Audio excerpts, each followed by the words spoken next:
Next slide, please. The Milka naman po, yung ating third member ng Power Trio, has 4 minerals: calcium, phosphorus, and magnesium. Milka contains yung trucal, which means ito comes from real milk. Galing ito sa gatas ng inang baka.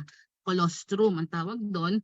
Bakit naman kailangan doon pagaling? Kasi dahil sa trucal ang conferment ng trucal sa ating product, ito ang calcium na hindi nagiging bato sa kidneys. Maraming calcium preparations like calcium carbonate na very cheap sa mga butika.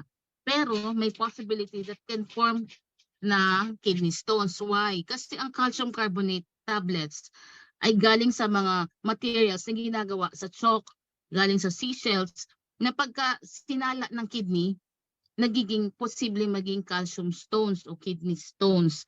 So, yun ang napakalaking difference sa ating Milka. Kasi ang ating Milka, yung calcium natin, galing sa totoong gatas. Kaya hindi siya magiging bato sa kidneys. Okay?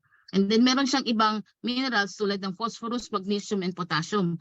Ano namang importansya niyan? Hindi lang yan basta nilagay ni Mr. Tumanitan doon sa ating capsule. Siya ay may malaking gamit para sa ating katawan. Unang-una na ang magnesium. Bakit? Ang magnesium po kasi, ang effect niyan, nagpe-prevent siya ng muscle cramps, yung eye tics, yung parang kumukurap-kurap na mata dahil sa stress, tapos yung paninigas ng pinti, mananakit dahil sa sobrang pagod. So ang ginagawa niya, hindi na pine-prevent yung mangyari yon dahil sa ang magnesium, ang role niya ay dun sa neuromuscular transmission and muscle contraction. So ang isa pa, pag kami enough level ka ng magnesium, nape-prevent ang pagkakaroon ng stroke, heart attack, diabetes, and osteoporosis. Siyempre, ang calcium, ganun din. Dapat meron tayong normal levels ng calcium. Dahil kung mapapansin nyo, maraming kababaihan na pag nagbuntis at nanganak, bumabagsak ang calcium level sa katawan. So, ang tendency, nagiging kuba pagtanda.